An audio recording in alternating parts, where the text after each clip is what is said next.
Álvarez, tengo 27 años, soy doble licenciada en Administración de Empresas y Derecho. Trabajo de técnico de riesgos legales en una empresa de la industria cárnica y vengo de la Falla Par de Trenor. Pues soy una persona responsable y simpática, muy amiga de mis amigas, pero sin embargo soy a veces demasiado cabezota.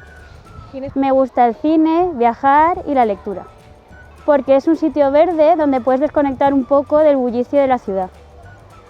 Es el gran apoyo de la Fallera Mayor de Torrent. Ser Fallera Mayor de Torrent es una gran responsabilidad y entonces tienes que tener mucho apoyo por parte de tu corte. Yo creo que sí, pero podría estarlo más.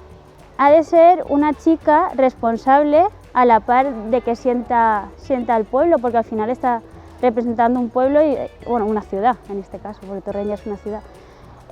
Pero también ha de saber hacer piña con sus compañeras y ha de ser accesible para la gente.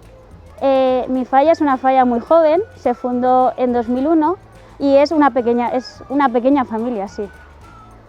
Del monumento, sobre todo, la crítica que tenga.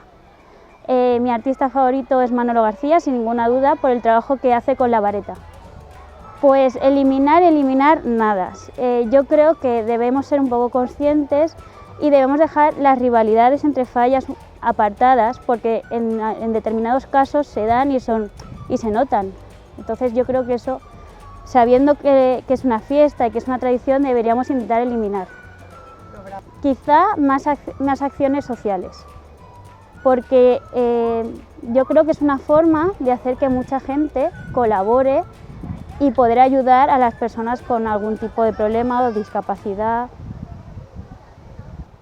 Muchos, pero sobre todo si tengo que elegir me quedo con mis compañeras de viaje, tanto las chicas de otras fallas, mis falleras mayores, mis tronaes, como mi fallera mayor infantil.